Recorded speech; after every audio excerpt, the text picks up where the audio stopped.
Reclamation, री जब भी लगे तो फिर से रिवीजन, रिव्यू बोलते ना, वैसे क्या कर रहा हूं, रिक्लेमेशन। क्ले मतलब होता है मिट्टी, उस मिट्टी को रिक्ले कर रहे हैं, रिक्लेमेशन हुआ। तो रिक्लेमेशन हम करते क्या है, क्यों करते हैं, क्या क्या फायदे, पहले वो ना, तो ये यहाँ जो लेके हम ये रेगुलेशन में डेफिनेशन दिया हुआ 107 में, एक बार इसी को पूछ लिया था। रिक्लेमेशन में 4 ऑप्शन दिए थे, एक ये सही वाला था, 3 गलत दे दिए थे, और बाकी और चीज भी हम देखेंगे रिक्लेमेशन में। रिक्लेमेशन पहले करते क्यों है ये ना मालूम होना चाहिए, तब मैं इसका डेफिनेशन समझ आएगा। आजकल जो लॉ है बहुत ज्यादा स्ट्रिंजेंट हो गया है, बहुत कड़े हो गए हैं कानून। अब बोलता है कि आपने एक तो हरे पेड़ पौधे जंगल को बर्बाद कर दिया माइनिंग करके, पेड़ पौधे तो गए, जो फॉरेस्टेशन था उसको डिफॉरेस्टेशन कर दिया आपने, जंगल काट पीट के खत्म। साथ में जो लैंड था वो लैंड का यूज भी आपने खत्म कर दिया। तो बोलते हैं कि आपको हम तभी माइनिंग का परमिशन देंगे जब माइनिंग खत्म कर दीजिएगा, तो माइनिंग खत्म करने के पहले आप जहां पे आपने माइनिंग किया उस जगह को फिर से एग्रीकल्चर लैंड के यूज लायक बना देना है, और पेड़ पौधा उगने लायक उसको बना के आपको लौटाना है, तभी हम आपको माइनिंग का परमिशन देंगे, अदरवाइज नहीं देंगे। आजकल एकदम गवर्नमेंट सख्त है। आपको माइन क्लोजर प्लान, आप लोग को पढ़े या नहीं पढ़े मुझे नहीं पता, माइन क्लोजर प्लान पढ़िएगा, माइन क्लोजर प्लान का एक पार्ट है ये रिक्लेमेशन, ठीक है। तो रिक्लेमेशन एक तो इसलिए करते हैं क्योंकि ये स्टेचुटरी बाइंडिंग है हम लोग का, कानूनी बाध्यता है हमारा। दूसरा, मेरे लिए क्या फायदा है एज ए माइनिंग इंजीनियर, मेरे लिए क्या फायदा है, हमको ओपन कास्ट माइनिंग में डंपिंग करना होता है ना, ओबी का डंप यार्ड में ले जाके डालना होता है, तो स्पेस ना चाहिए भैया, केकरो खेत में ले जाके यदि डाल देंगे ना तो लाठे लठ मारेगा, ठीक है। तो हमको तो जगह चाहिए, तो जगह एक्वायर करना होगा। अब जगह भी एक्वायर का एक लिमिट होता है, आपके पास क्या संसाधन है वो भी देखना पड़ता है, पैसा से लैंड खरीदा जाता है, फ्री में नहीं मिलता है।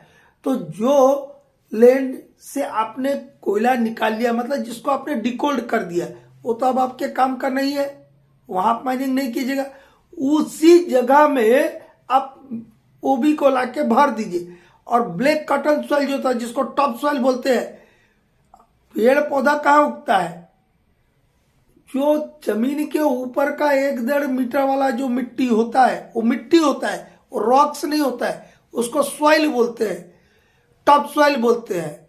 उधर एमपी और महाराष्ट्र वाले एरिया में उसको ब्लैक कॉटन सॉइल बोलते हैं। ब्लैक कॉटन सॉइल इसलिए बोलते हैं, कॉटन जो होता है वो उसी मिट्टी में होगा, इसलिए उस मिट्टी को ब्लैक कॉटन सॉइल बोलते हैं। और इन जनरल पूरे देश में, पूरी दुनिया में उसको टॉप सॉइल बोलते हैं। वो टॉप सॉइल में ही पेड़ पौधा उगता है, सब्जी भाजी गेहूं सब वहीं पैदा होता है, रॉक्स के अंदर नहीं होगा। तो जब नीचे 1-2 मीटर के बाद क्या रहेगा, हॉट रॉक्स आएगा, तो वो जो टॉप सॉइल है उसको अलग हमको डंप करके रखना है, और पत्थर जो है ओबी जो ओवरबर्डन उसको अलग डंप करके रखना है, ताकि जब हम बैक फिलिंग कर दे, जिस जगह से हमने डिकोल्ड एरिया को फिर से हम मिट्टी से पत्थर जो आप ओबी निकाल रहे उससे भर दे, और उसका सबसे टॉप लेयर जो रहेगा, फिर वो जो आपने बाहर अलग डंपिंग बना के रखा है काहे का, टॉप सॉइल का, उसको उसके ऊपर लाके डाल देना है, और डोजिंग करके लेवल कर देना है, रिग्रेड कर देना है, रिग्रेड कर देंगे, और उसके ऊपर पेड़ पौधे लगा देंगे। तो ये हो गया रिवेजिटेशन एंड रिफॉरेस्टेशन, उसको बोलते हैं बायो रिक्लेमेशन। 2 टाइप का रिक्लेमेशन होता है, टाइप्स ऑफ, डेफिनेशन बाद में समझाएंगे, पहले समझिए types of reclamation. There are 2 types of reclamation, technical reclamation and bio reclamation. Technical reclamation क्या क्या है, जो डिकोल्ड एरिया था वहां पर हमने ओवरबर्डन को लाया और भर दिया, ठीक है, भर दिया, डोजिंग करके लेवल कर दिया, रिग्रेड कर दिया। क्या किया, बैक फिलिंग किया, रिग्रेड किया, ये 2 काम कर दिए, तो वो कहलाता है टेक्निकल रिक्लेमेशन। लेकिन बायो रिक्लेमेशन में क्या करेंगे हम, रिवेजिटेशन और रिफॉरेस्टेशन करेंगे। क्या करेंगे, revegetation and restoration of the land.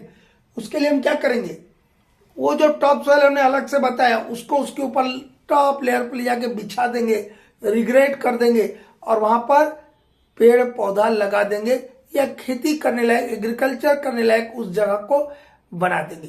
तब उसको बोलते हैं बायो रिक्लेमेशन। तो हमको करना क्या है, अल्टीमेटली बायो रिक्लेमेशन करना है। ठीक है, अब यहां तक क्लियर हुआ। फिर मेथड देखेंगे, इधर मेथड भी लिख के रखा हूं ताकि लिखने में आपको टाइम लगता है ना, इसीलिए हमने सोचा आज लिख दिया जाए। ये रेगुलेशन 107 एक लाइन का रेगुलेशन है, लंबा चौड़ा नहीं है। इसका डेफिनेशन पूछा था किसी ओल्ड क्वेश्चन पेपर में, देख लीजिएगा आप लोग के पास तो सब कुछ अवेलेबल है। रिक्लेमेशन का क्या मतलब बोला, all excavation made by open cast mining, यही लिखा देखिए, all excavations made by open cast mining shall be suitably reclaimed by backfilling or other means। क्या जो भी आपने एक्सकावेशन किया है, खुदाई किया है, कोड़ काड़ किया जमीन को कोयला निकालने के लिए, उसको बोल रहा हूं ऑल एक्सकावेशंस। उसी क्या बोल रहा है, all excavation made by open cast mining. इतना ना लिखा है बाबू, बढ़ता नहीं पसंद है। All excavation made by open cast mining मतलब ओपन कास्ट माइनिंग करने के लिए आपने कोयला निकालने के लिए जो कोड़ काड़ किया ना जमीन को, उसी बोल रहा हूं all excavation made by open cast mining shall be suitably reclaimed, shall be suitably reclaimed by backfilling। backfilling बताए ना, वही ओबी को ला करके वहां भर देना, उसको backfilling बोलते। ठीक है, suitably reclaimed by backfilling और अदर मीन्स या कोई और अन्य तरीके से उस जगह को फिल कर देना है, उसको बोलते हैं रिक्लेमेशन। क्या बोलते हैं उसको, रिक्लेमेशन। तो क्या पूछा था, रिक्लेमेशन मीन्स, और 4 को डेफिनेशन दे दिया था। तो ये वाला डेफिनेशन जो पढ़ के गया हुआ साथ एक लाइन का था, ओकरा तो फायदा हो गया होगा, जो नहीं गया हो गया। हम लेकिन टेक्नोलॉजी के बुक्स में क्या डेफिनेशन पढ़ते हैं, देखिए यहाँ 4 बात आता है। देखिए, reclamation comprises backfilling, regrading, surface stabilisation, revegetation and restoration. कितना चीज हुआ जी, 1 2 3 4, कितने पॉइंट बताए। मतलब इस रिक्लेमेशन में 4 काम करते हैं हम। ये डेफिनेशन है, टेक्नोलॉजी में हम ऐसा डेफिनेशन लिखते हैं। यहाँ पे तो बोला वही देखिए, all excursion made by open cast mining shall be suitably reclaimed by backfilling और अदर मीन्स, बोल रहा ना। तो रिक्लेमेशन में 4 काम करते हैं हम। क्या करते हैं, पहले बैकफिलिंग करते। क्या करते, बैकफिलिंग लाया, वो भी डिकोल्ड एरिया में डाल दिया, वो क्या हो गया बैकफिलिंग। रिग्रेडिंग, फिर डोजर से उसको क्या करेंगे हम, लेवल कर देंगे, रिग्रेड कर देंगे। फिर सरफेस स्टेबलाइजेशन, कई बार क्या होता है बड़का बोल्डर बारीक तो कहीं गैप हो जाता है, उसको कॉम्पैक्ट कर देना, उसको बोलते हैं सरफेस स्टेबलाइजेशन। और रिवेजिटेशन एंड रिस्टोरेशन, ये महत्वपूर्ण काम है।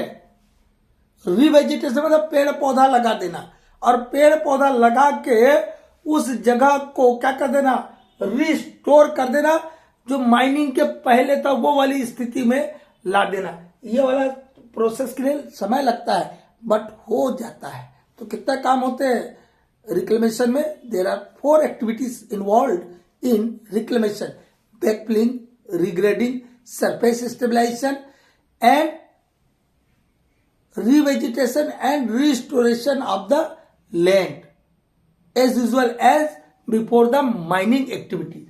And what are the methods available for land reclamation? Methods of land reclamation are Sewell dumper combination. Sewell से मटेरियल लोड किया, डंपर में डाला और डिकोल्ड में जाके डंपर उसको अनलोड करके आ गया, तो ये कहलाएगा Sewell dumper combination. Dragline and Sewell dumper combination. Dragline का लंबा बूम रहता है, देखिए 90 मीटर 100 मीटर का बूम रहता है। वो क्या करेगा, ये उठा के 100 मीटर दूर ले जाकर डाल दिया, वहां हिप कर रहा हो, और वहां पे सावेल लगा दिया। सावेल क्या कर रहा है, उसको डंपर में लोड कर रहा और ले जाके डिकोल्ड एरिया में डाल दे रहे। इंटरनल डंपिंग का भी एक एग्जांपल है, पता है कि नहीं। 2 टाइप के डंप होते हैं, एक्सटर्नल डंप और इंटरनल डंप। ये हम माइन के अंदर कर रहे तो इंटरनल, माइन के बाहर जाके कर रहे तो एक्सटर्नल, समझ आए ना। बकेट व्हील एक्सकावेटर से भी आपने जो सॉफ्ट मटेरियल है काटा और ले जाके सीधा डाल दिया, ठीक है। और इनपिट क्रशिंग एंड कन्वेइंग, या इनपिट क्रशिंग एंड कन्वेइंग न लिखे, क्योंकि in pit crushing and hybrid transport system लिखता है, वो एक ही बात हुआ। इनपिट क्रशिंग एंड कन्वेइंग में क्या था, सावेल से आपने लोड किया डंपर में, कन्वेयर में, क्रशर में लाया, क्रशर में लाके क्या करते डाल देते, और बड़ा बड़ा पत्थर छोटा छोटा हो जाता है, एकदम कट पिट जाएगा, और वहां से वो बेल्ट के थ्रू जो है निकल के सीधा चले जाएगा डंपिंग में, या जो डिकोल्ड एरिया जिसको आप रिक्लेम करना चाहते हो वहां चले जाएगा। तो ये मेथड्स हो गए आपके रिक्लेमेशन के, ठीक है। तो रिक्लेमेशन में आपको बहुत ज्यादा नहीं पढ़ना है, माइनिंग सरदार के एग्जाम लेवल के लिए इतना सफिशिएंट है, इतना पढ़ के जाइए। और ये वाला डेफिनेशन जो है एक बार पढ़ के जाएगा, क्या बोला, all excavation made by open cast mining shall be reclaimed by by backfilling और अदर मीन्स, इतना ही ना पढ़ के जाना है। और ये जो बताया ये क्या होता है, ये इतना बार समझ के चले जाइए, इतना ही आपके लिए सफिशिएंट है।